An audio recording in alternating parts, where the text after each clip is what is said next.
بسم اللہ الرحمن الرحیم۔ ناظرین اور سامعین السلام علیکم ورحمۃ اللہ وبرکاتہ۔ ناظرین کرام، آج کا موضوع بڑا اہم ہے۔ جب آپ سنیں گے تو آپ کے دلوں کی بستیوں میں محبتوں کے دیے روشن ہو جائیں گے۔ آج ہم حضور تاجدار کائنات صلی اللہ علیہ وسلم پر پڑھے جانے والے درود و سلام کی فضیلت اور اہمیت کو ذکر کریں گے۔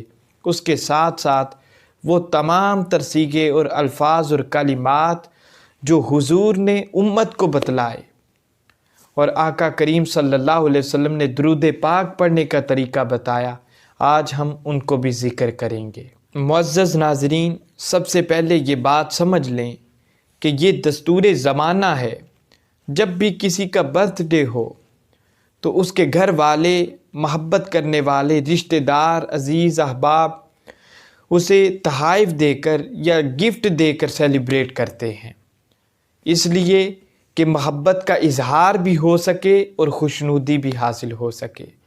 تو آپ خود دیکھیے کہ یہ جو مبارک مہینہ ہے، اس میں حضور تاجدار کائنات کی ولادت ہوئی۔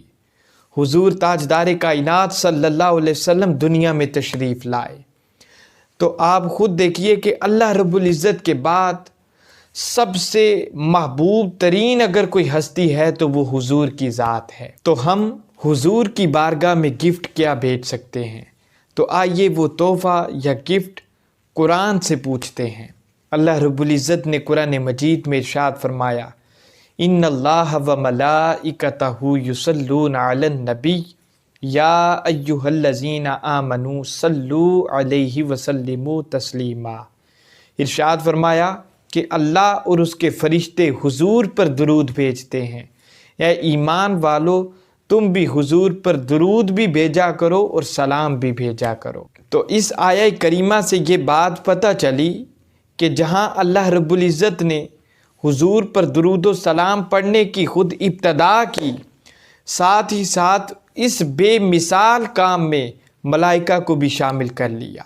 اور اس سے اگلی بات یہ ہے کہ اللہ پاک نے ایمان والوں کو حکم دیا کہ اے ایمان والو، تم بھی میرے محبوب پہ درود و سلام پڑھا کرو۔ تو پتہ چلا جو درود و سلام پڑھتا ہے وہ دل و جان سے حضور کے عاشق ہونے کا اقرار کر رہا ہوتا ہے، اور یہ ایسا مبارک عمل ہے جس سے حضور کے ساتھ قلبی محبت کا اظہار کیا جانا ممکن ہے۔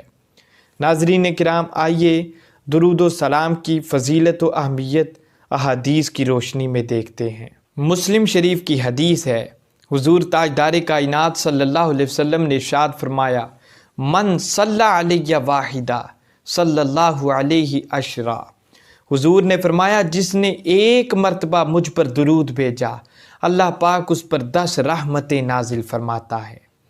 اور ایک اور مقام پر ارشاد فرمایا، من صلی علیہ صلاۃ واحدہ صلی اللہ علیہ عشر صلوات وحطت عنہ عشر خطیئات ورفعت لہ عشر درجات۔ حضور نے فرمایا کہ جس نے مجھ پر ایک مرتبہ درود پڑھا، اللہ اس پر 10 رحمتیں نازل فرماتا ہے اور اس کے 10 گناہ معاف کر دیتا ہے، اور ساتھ ہی ساتھ اس کے 10 درجات بھی بلند فرما دیتا ہے۔ تو آپ خود دیکھیے کہ جب انسان ایک مرتبہ درود و سلام پڑھتا ہے تو اللہ پاک کتنا کرم فرماتا ہے۔ اگر کوئی شخص دن میں 100 مرتبہ یا 1000 مرتبہ کملی والے آقا پہ درود و سلام پڑھتا ہے تو وہ رب کتنا کرم فرمائے گا۔ ناظرین کرام، اب میں جو حدیث پاک ذکر کرنے جا رہا ہوں، جب آپ سنیں گے تو آپ کا دل وجد کی کیفیت میں آ جائے گا۔ ترمذی شریف کی حدیث ہے، تاجدار کائنات صلی اللہ علیہ وسلم نے ارشاد فرمایا، اول الناس بی یوم القیامت اکثرهم علیہ صلاۃ۔ حضور نے ارشاد فرمایا کہ کل قیامت کے دن لوگوں میں سے سب سے زیادہ میرے قریب وہی ہوگا جو کثرت سے مجھ پہ درود و سلام پڑھے گا۔ اس حدیث پاک کو جو میں مثال بیان کرنے جا رہا ہوں، اس سے ذرا سمجھیے۔ آج دنیا کا حال یہ ہے کہ جب کوئی شخص کسی بڑے کی قربت میں آ جائے یا اس کے قریب ہو جائے تو لوگ اسے بڑا کہتے ہیں، کیونکہ جس کی قربت میں آ گیا وہ بڑی طاقت والا ہے۔ تو پھر میرے نزدیک ہر وہ شخص بڑا ہے جو کثرت سے حضور پہ درود و سلام پڑھتا ہے، اس لیے کہ کل قیامت کے دن اس عظیم محبوب کے ساتھ ہوگا جو ساری کائنات کے مالک ہیں۔ ناظرین کرام، اب جو میں حدیث پاک ذکر کرنے والا ہوں اس سے بہت بڑا مسئلہ حل ہونے والا ہے۔ بعض لوگ کہتے ہیں کہ درود پاک صرف مدینے سے پڑھا جائے تو قبول ہوتا ہے، وگرنہ دنیا کے کسی کونے سے پڑھا جائے حضور تک درود نہیں پہنچتا۔ آؤ آج یہ بھی مسئلہ حل ہو جائے گا۔ حضور تاجدار کائنات صلی اللہ علیہ وسلم نے ارشاد فرمایا، حیث ما کنتم فصلوا علیہ فإن صلاتکم تبلغنی۔ حضور نے فرمایا تم جہاں کہیں سے بھی مجھ پر درود پڑھو تمہارا درود پاک پہنچتا ہے۔ تو جب آقا نے خود ارشاد فرما دیا کہ دنیا کے کسی کونے سے، کسی خطے سے، کسی مقام سے تم درود پاک پڑھو تمہارا درود پاک مجھ تک پہنچتا ہے، جب حضور نے کسی ایک جگہ کا تعین نہیں کیا، کسی ایک جگہ کو خاص نہیں کیا ہے، تو آج جب کوئی شخص اس حدیث پاک کو دیکھے اور پھر بھی کہے کہ صرف مدینے سے درود پاک پہنچتا ہے تو میں سمجھتا ہوں کہ یہ ناانصافی ہوگی۔ اب ذرا اگلی حدیث پاک سمجھیے کہ جو شخص حضور پر درود و سلام پڑھتا ہے اس کو کیا فائدہ ہوتا ہے۔ سنن نبی داؤد کی حدیث ہے، حضور نے ارشاد فرمایا، ما من احد یسلم علیہ الا رد اللہ علیہ روحی حتی ارد علیہ السلام۔ حضور نے ارشاد فرمایا کہ کوئی بھی شخص ایسا نہیں ہے جو مجھ پر سلام بھیجے مگر یہ کہ اللہ نے مجھ پر میری روح واپس لوٹا دی ہوئی ہے۔ میں ہر سلام کرنے والے کے سلام کا جواب دیتا ہوں۔ کیسی خوبصورت بات ہے کہ دنیا کے کسی کونے سے، کسی جگہ سے کوئی شخص حضور پر درود و سلام کا نذرانہ بھیجتا ہے تو ساری کائنات کے مالک، ساری کائنات کے امام، سید الانبیاء، امام الانبیاء، محبوب کائنات اور اللہ رب العزت کے محبوب خود اس شخص کے سلام کا جواب دیتے ہیں۔ تو اس سے بڑھ کر اور کون سا محبت کا رشتہ ہو سکتا ہے کہ ایک طرف سے امتی اپنے مالک کی بارگاہ میں سلام عرض کرتا ہے، دوسری طرف ساری کائنات کے مالک اس امتی کے سلام کا جواب دیتے ہیں۔ اسی لیے تو ہم کہتے ہیں کہ درود پڑھنے سے ثواب ملتا ہے، سلام کرنے سے مدینے والے آقا سے جواب ملتا ہے۔ معزز ناظرین، اب جو میں بات آپ کے گوش گزار کرنا چاہتا ہوں یہ بڑی اہم ہے، اس میں آپ کی بڑی توجہ کی ضرورت ہے۔ آج بعض لوگ درود پاک اور درود و سلام کو انتہائی ہلکا اور خفیف سمجھتے ہوئے اس کی افادیت کو کھو بیٹھتے ہیں، حالانکہ اللہ نے دعا کی بھی قبولیت کا انحصار درود پاک پر رکھا ہے۔ حدیث پاک کے الفاظ ہیں، ترمذی شریف کی حدیث ہے کہ ایک شخص آیا، تاجدار کائنات صلی اللہ علیہ وسلم بھی وہاں تشریف فرما تھے۔ جب اس نمازی نے نماز پڑھی اور نماز مکمل ہونے کے بعد یوں دعا کی، اللہم اغفر لی ورحمنی، اے اللہ میری بخشش فرما اور مجھ پر رحم فرما، تو میرے آقا کریم صلی اللہ علیہ وسلم نے اس نمازی کو بلایا اور فرمایا، اجلت ایھا المصلی اذا صلیت فقعدت فاحمد اللہ بما هو اہل وصلی علیہ ثم ادعو۔ حضور نے ارشاد فرمایا، اے نماز پڑھنے والے، تو نے جلدی کی ہے، حالانکہ تجھے چاہیے کہ جب تم نماز پڑھ لو تو نماز کے بعد بیٹھ کر اللہ رب العزت کی شان کے مطابق اس کی حمد و ثنا کرو اور پھر مجھ پر درود و سلام پڑھو اور پھر دعا کیا کرو۔ راوی کہتے ہیں کہ جب بعد ازاں اس صحابی نے وہی عمل کیا تو آقا کریم صلی اللہ علیہ وسلم نے ارشاد فرمایا، ایھا المصلی ادعو، تو جب فرمایا کہ اے نماز پڑھنے والے اب تو دعا کر، تیری دعا قبول کی جائے گی۔ اسی طرح یہ بھی ترمذی شریف کی حدیث ہے، حضرت عمر فاروق اس حدیث پاک کے راوی ہیں۔ آپ فرماتے ہیں، ان الدعاء موقوف بین السماء والارض لا یصعد منہ شیء حتی تصلی علی نبیک۔ آپ فرماتے ہیں کہ جو دعا ہے وہ زمین اور آسمان کے درمیان معلق ہو جاتی ہے، اور اس میں سے کوئی بھی شے اتنی دیر تک آگے نہیں بڑھتی جب تک حضور پہ درود و سلام نہ پڑھا جائے۔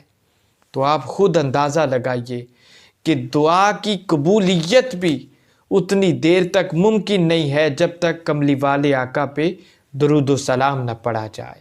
تو آج ہم اس چیز میں غافل نظر آتے ہیں کہ اللہ کی بارگاہ میں دعا تو کرتے ہیں مگر درود و سلام کا اہتمام نہیں کرتے۔ جب آقا کریم صلی اللہ علیہ وسلم پہ درود پاک نہیں پڑھتے اور خالی دعا کرتے ہیں تو وہ دعا تو معلق ہو جاتی ہے، تو پھر بعد میں ہم شکوہ بھی کرتے ہیں کہ ہماری دعا قبول نہیں ہوئی۔ بھئی دعا قبول کس طرح ہو؟ وہ تو زمین اور آسمان کے درمیان معلق ہے۔ جب تک حضور پر درود نہیں پڑھیں گے اتنی دیر تک اللہ کی بارگاہ میں نہیں جائے گی۔ لہٰذا ہمیں حضور پہ درود و سلام پڑھنے کا خاص اہتمام کرنا چاہیے۔ معزز سامعین، اب ہم کچھ ایسے الفاظ اور کلمات اور صیغے ذکر کریں گے جو تاجدار کائنات صلی اللہ علیہ وسلم نے خود اپنی امت کو بتلائے ہیں۔ حدیث پاک کے الفاظ ہیں، سنن نبی داؤد کی حدیث ہے۔ صحابہ نے حضور کی بارگاہ میں سوال کیا، یا رسول اللہ ہم آپ پر کیسے درود و سلام بھیجیں؟ تو تاجدار کائنات صلی اللہ علیہ وسلم نے ارشاد فرمایا، قولوا اللہم صلی علی محمد النبی الامی وعلی آل محمد۔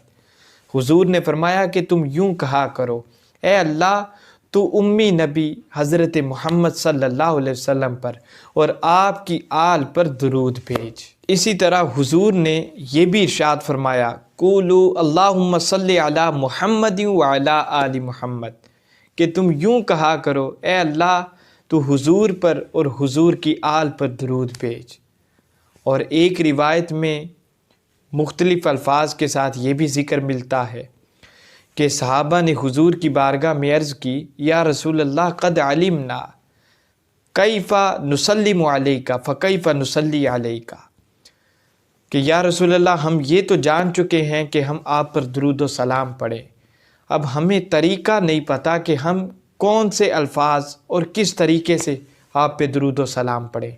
تو تاجدار کائنات نے ارشاد فرمایا، قولوا اللہم اجعل صلواتک و برکاتک علی محمد کما جعلتها علی آل ابراہیم انک حمید مجید۔ حضور نے فرمایا تم یوں کہا کرو کہ اے اللہ تو اپنے درود اور برکتوں کو حضور کے لیے خاص کر دے، جس طرح تو نے اپنے درود اور برکتوں کو حضرت ابراہیم کی آل کے لیے خاص کیا تھا، بے شک تو بڑا تعریف کیے ہوئے اور بزرگی والا ہے۔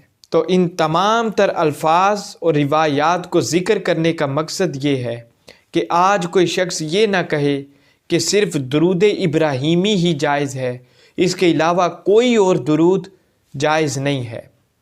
حالانکہ میں نے جتنی روایات اور احادیث ذکر کی ہیں، آقا کریم صلی اللہ علیہ وسلم نے خود مختلف صیغوں کے ساتھ امت کو ترغیب دی ہے، اور پھر اس کے ساتھ ساتھ صحابہ کی ایک جماعت، ائمہ، مجتہدین، محدثین، علماء اور صوفیاء، یہ تمام تر مختلف صیغوں کے ساتھ حضور پر درود و سلام پڑھتے ہوئے آئے ہیں۔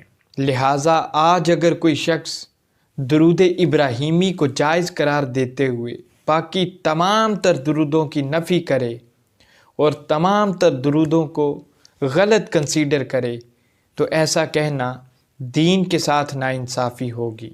تو آج کا میسیج یہ ہے کہ ہم سب کو دلوں کی بستیوں میں محبتوں کی روشنائی سے واضح حروف میں درود پاک لکھنا ہوگا۔ اگر ہم ایسا کرنے میں کامیاب ہو گئے تو انہی بستیوں میں چراغ عشق مصطفیٰ روشن ہو جائے گا۔ اللہ پاک ہم سب کا حامی و ناصر ہو۔